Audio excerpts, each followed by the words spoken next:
Le soleil s'est levé, le monde tourne, les montagnes sont posées et les eaux louent et chantent. Ce que font aussi les oiseaux ainsi que les animaux. Tout ceci, c'est parce qu'il y a un être qui vit et par lui, tout a existé. Son nom, c'est le Seigneur Jésus-Christ, le Dieu de tous les dieux. C'est ainsi qu'aujourd'hui, nous sommes là, c'est pour vous parler de ce Dieu-là, par une petite exhortation de quelques minutes seulement. Donc, c'est votre frère, le pasteur Grace Mutombo, des Sublimes Tabernacles, qui est le canal par lequel le Seigneur va nous parler tous aujourd'hui. Alors, pour cela, j'aimerais faire ou offrir un mot de prière afin de pouvoir consacrer ces instants entre les mains du Seigneur. Prions, mes amis. Dieu notre Père, lys de la vallée sur toi, rose de Saron sur toi, le premier et le dernier c'est toi, le commencement et la fin c'est toi, tu es tout, en tout et pour tout. Ainsi nous t'invitons, Jéhovah, que tu puisses descendre en ce moment, alors que nous allons écouter ta parole. Brise le pain pour nous et utilise, magne toi-même le feu du vin, car c'est toi-même le feu. Nous nous effaçons sur la scène, nous te donnons la première place, car nous ne savons rien et nous ne maîtrisons rien. C'est toi la haute sagesse. Viens par là mon âme, à l'âme de mon frère et de ma sœur qui écoutent en ce moment. Seigneur, libère l'onction pour pouvoir guérir le malade, pour répondre aux questions de tes enfants, pour consoler les affligés et ramener les rétrogrades dans la bergerie. Alors nous nous remettons à toi, Jéhovah, car nous savons que tu es tout et que tu as tout. Fais-le pour notre joie, fais-le pour l'avancement de ton royaume, fais-le pour la honte du diable et l'échec de l'enfer. Au nom du Seigneur Jésus-Christ, nous avons prié avec foi. Accorde le Père. Amen. En tout cas, grand shalom, mes bien-aimés frères et sœurs des Sublimes Tabernacles, ainsi que mes frères et sœurs qui sont partout au monde, qui aiment bien cette église sublime, qui chérissent bien au loin ou de près cette église. Donc, aujourd'hui, nous allons continuer avec notre message que nous avions démarré, ça fait un bout de temps, ça fait un moment. Alors, pour cela, je vous inviterai de prendre la Bible. Si vous êtes à un endroit qui vous permet de vous tenir debout, tenez-vous debout. Si cela ne vous permet pas, restez assis ou dans la position dans laquelle vous vous retrouvez. Je vais lire la Bible. Viens avec moi à Matthieu, le chapitre 17, au verset 14. Nous lisons. Lorsqu'ils furent arrivés près de la foule, un homme vint se jeter à genoux devant Jésus et dit: Seigneur, aie pitié de mon fils, qui est lunatique et qui souffre cruellement. Il tombe souvent dans le feu et souvent dans l'eau. Bénis ta parole au nom du Seigneur Jésus-Christ. Amen. Donc, mes amis, comme je venais de dire, il y a une petite leçon que nous avions démarrée depuis un moment. Aujourd'hui, nous prenons le vol 3, donc volume 3. Le grand thème a été intitulé « De l'invisible au visible ». Donc aujourd'hui, nous prenons le grand thème que nous avons déjà commencé, intitulé « De l'invisible au visible, vol 3 ». Et en cela, pour aujourd'hui, j'ai apporté encore un nouveau message ou un sujet que j'ai tiré dans ce grand thème, que j'intitule aujourd'hui « Amenons le diable dans son refuge ». Voilà le thème, en fait, voilà le sujet, le petit sujet du grand thème d'aujourd'hui. Donc le sujet, je l'ai intitulé « Amenons le diable dans son refuge ». Alors, nous démarrons cela. Je demanderai votre attention, très soutenue bien sûr. C'est juste pour quelques instants, quelques minutes, et puis je vais vous libérer. Là où nous avons lu à Matthieu 17, le verset 14, on nous relate une belle histoire. La Bible nous dit que Jésus était avec ses disciples. Mais lorsqu'il arrivait, en fait, Jésus et ses disciples, lorsqu'ils arrivèrent près de la foule, c'est-à-dire ils quittaient quelque part, ils venaient de quelque part, je peux dire de l'épisode qui avait précédé le moment où il était avec ses disciples. Alors il venait de quelque part avec ses disciples et un homme vint et se jeta devant Jésus. Il y a eu un papa qui est venu avec les larmes qui coulaient, avec le cœur très abattu. La Bible dit il s'est jeté devant Jésus, il s'est jeté à genoux. Ça, j'avais aimé. Lorsque tout ne marche pas, lorsque tout est bloqué, il y a une adresse où l'on peut se jeter. Il y a un endroit où on peut venir et se jeter à genoux. Signe d'humilité, signe de montrer que je ne suis rien, il n'y a que toi qui es quelque chose. Il s'est jeté devant Jésus, à genoux. Oui, mon ami, c'est devant Jésus que l'on peut déposer nos problèmes et nos fardeaux. Alors la Bible dit, lorsqu'il s'est jeté devant Jésus, il a crié. Il dit, Seigneur, aie pitié de mon fils. Son fils était épileptique. Alors il dit, aie pitié de mon fils qui est attaqué par un démon. Il souffre cruellement. Il tombe souvent dans l'eau et il tombe dans le feu. Lorsque cette maladie ou ce démon commençait à travailler sur son fils, le papa explique les dégâts que cela a apporté. Il dit que le fils s'est jeté dans l'eau inconsciemment. Il s'est jeté même dans le feu. Et tout ça, c'était les effets du démon sur l'enfant. C'était l'épilepsie. C'était un enfant épileptique. C'était la lunatique qui jouait sur l'enfant. On l'avait amené chez les docteurs.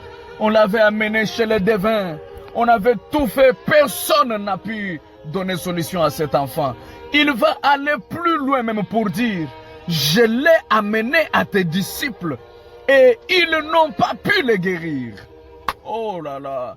Là, c'est ce papa qui donnait le rapport à Jésus. Malgré tout ce que j'ai formé, j'ai utilisé, j'ai fourni comme effort, ça n'a pas donné. Ça n'a pas donné de solution. Au point que je l'ai même amené devant tes disciples.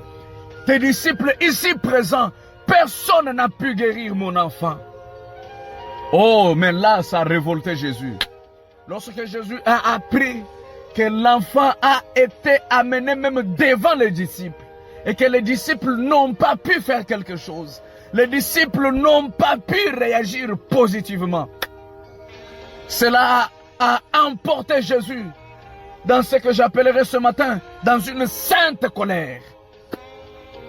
Remarque au verset 17 comment Jésus réagit lorsqu'il a appris que ses disciples ont été avec cet enfant. Mais ils n'ont pas pu faire quelque chose. Verset 17, Jésus dit, race incrédule et perverse. Là, il regarde ses disciples. Il dit, race incrédule et perverse. Répondit Jésus, jusqu'à quand serai-je avec vous? Jusqu'à quand, vous mes disciples, serai-je avec vous?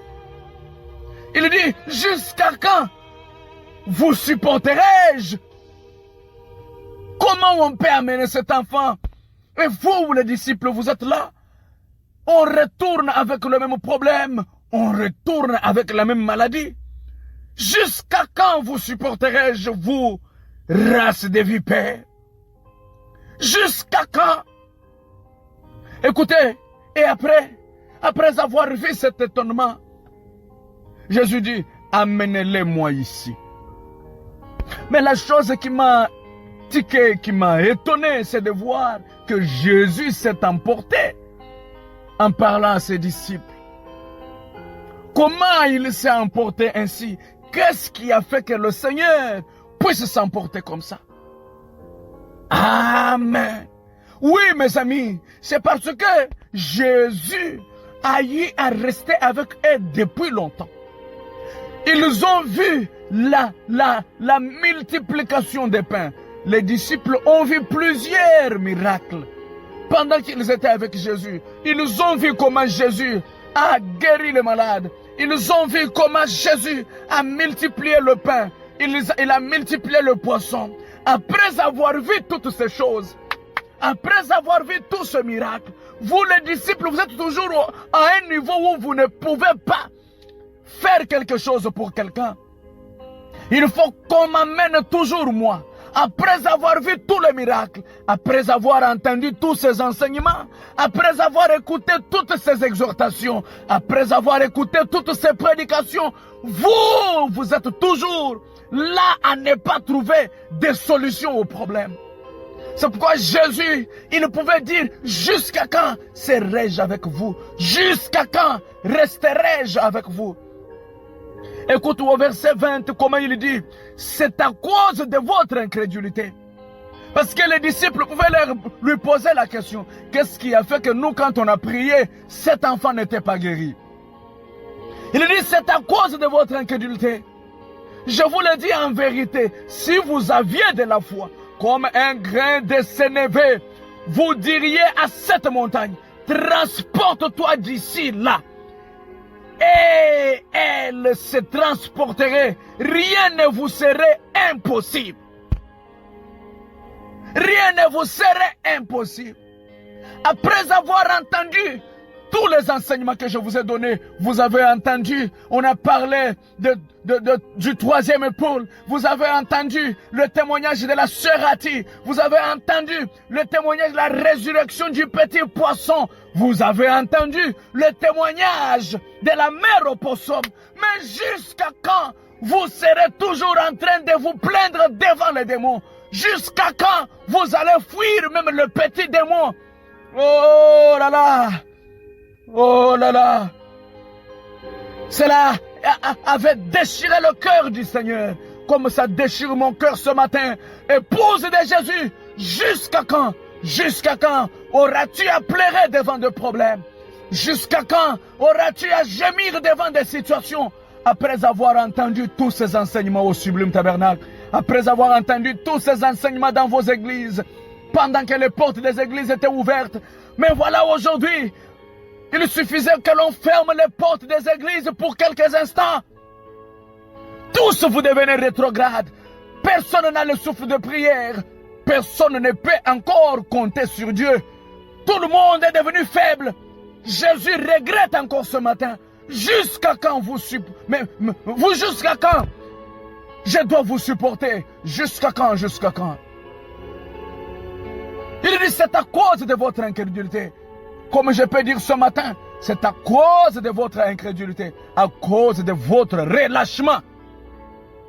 Mais Jésus dit, si vous aviez un peu de foi, rien ne vous serait impossible. En d'autres termes, tout sera possible à vous.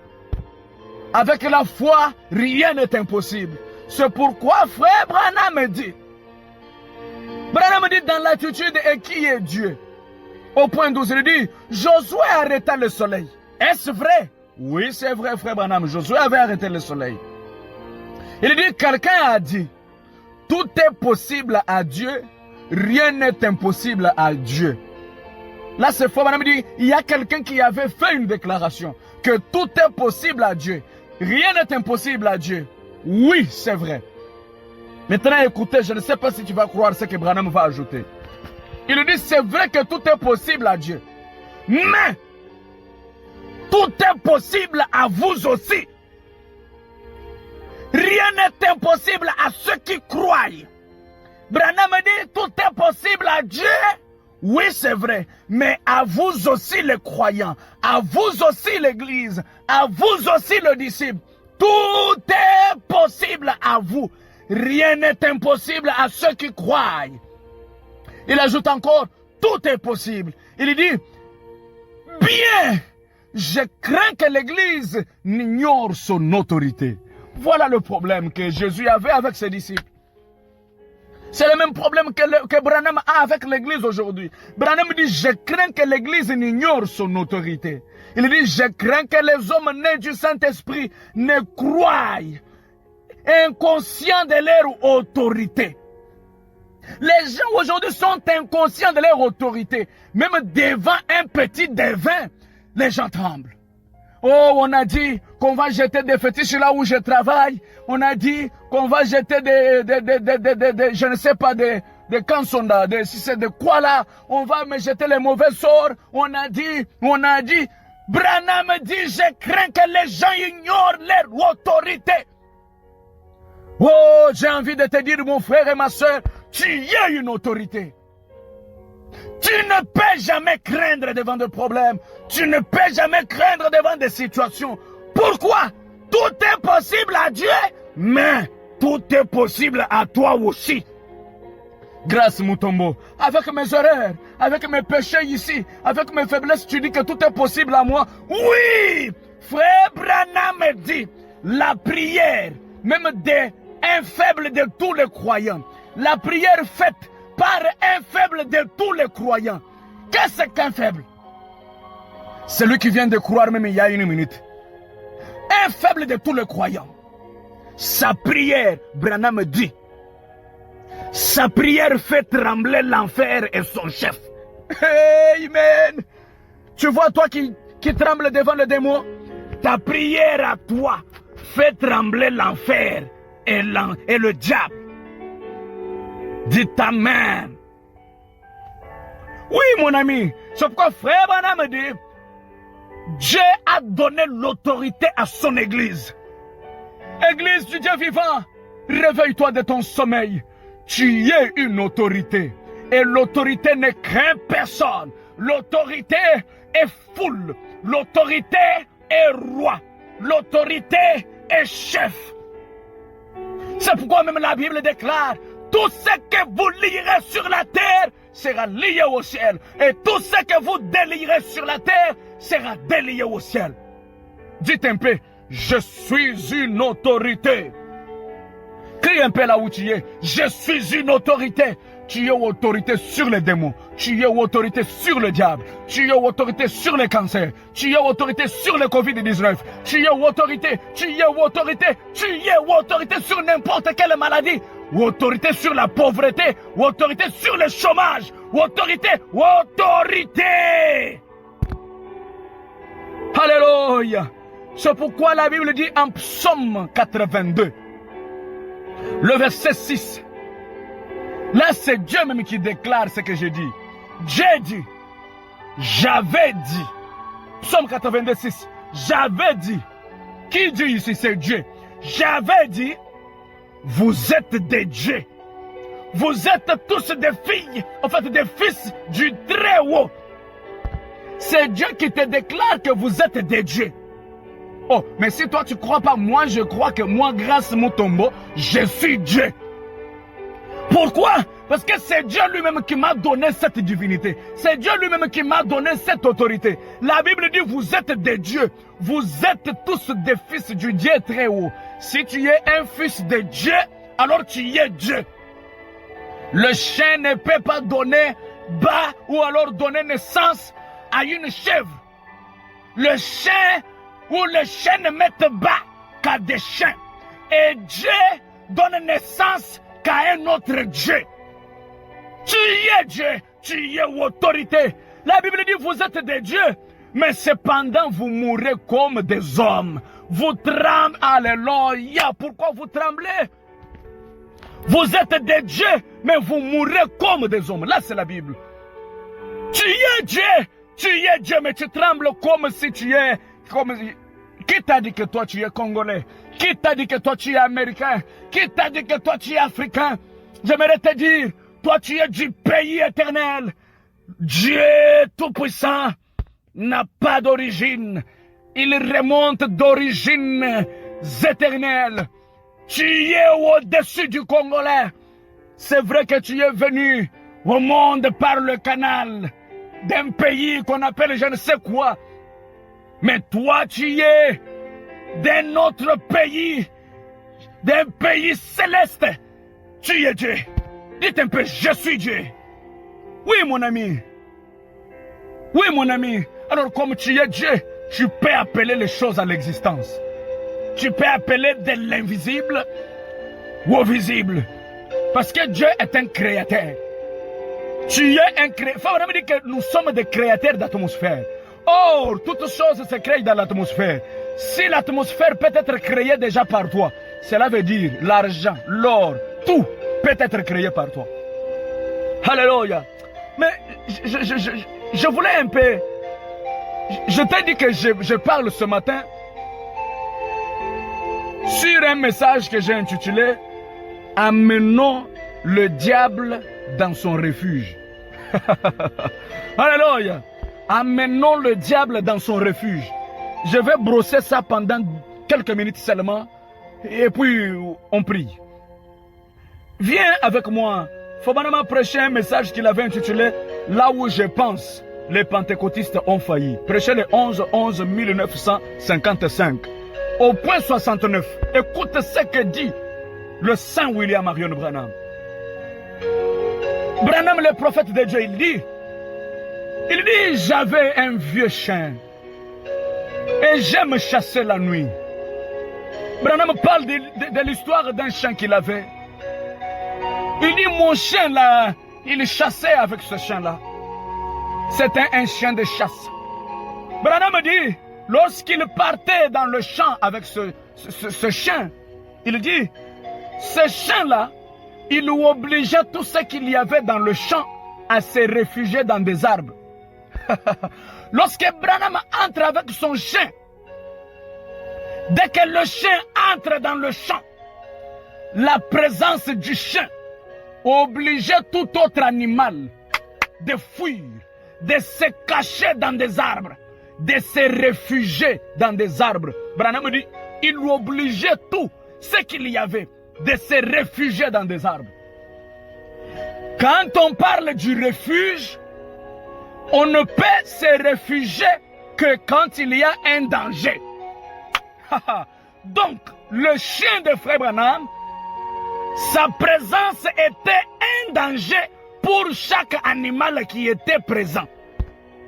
Même si le chien n'aboyait pas, le chien ne pouvait pas faire trop de cris.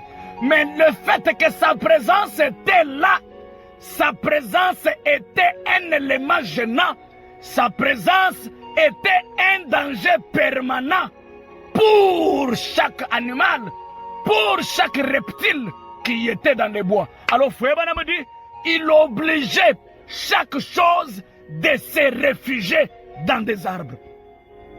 Alléluia. Maintenant écoutez, Frère Branham dit, mais il ne pouvait pas poursuivre une moufette dans une touffe de buisson. Il n'y avait qu'un seul animal que ce chien de Frère Branham fuyait aussi. C'était quel animal? C'est ce qu'on appelle la moufette. La moufette est une petite mammifère, mais qui donne une mauvaise odeur lorsqu'elle est attaquée. Une moufette, c'est un petit animal qui, lorsqu'il est attaqué ou est en danger, il jetait une certaine liquide. Et cette liquide avait une très mauvaise odeur, au point que le chien de Frère Branham ne pouvait pas supporter cette odeur. Alors par conséquent, le chien fuyait. Remarquez, la moufette, pour dominer le chien de Frère Branham, il fallait lancer une mauvaise odeur. Alors Branham dit qu'il ne pouvait pas poursuivre cette moufette à cause de son odeur. Et la moufette régnait aussi. Alléluia. Il n'y avait que cet animal qui ne pouvait pas fuir le champ de Frère Branham. Alors le prophète dit, maintenant, la seule chose que je devrais faire, c'était de relever la touffe de buisson et de tapoter sur le dos de mon chien en disant à mon chien, attaque-le mon petit. Attaque-le mon petit. Lorsque le chien pouvait résister à pouvoir attaquer la moufette, Frère Branham tapote sur son chien. Il dit, oh mon chien, attaque. Attaque. Quand le chien essaye de reculer en arrière, Branham dit, attaque. Attaque mon petit. Attaque la moufette. Attaque la moufette. Frère Branham dit, lorsque je disais attaque, alors mon chien réunissait son courage. Il pouvait attaquer la moufette. Il ne regardait plus à l'odeur de cette moufette. Et il attaquait la moufette. Et il dominait la moufette. Et la moufette était vaincue. Écoutez cette déclaration de Frère Branham. J'aimerais que tu croies ceci là où tu es. Branham déclare. Il dit, la pire des moufettes que je connaisse, la pire des moufettes que je connaisse, c'est le diable. Alléluia. La pire des moufettes qui puisse exister au monde, c'est le diable. Alléluia. Remarquez mes amis, j'aimerais te révéler un mystère.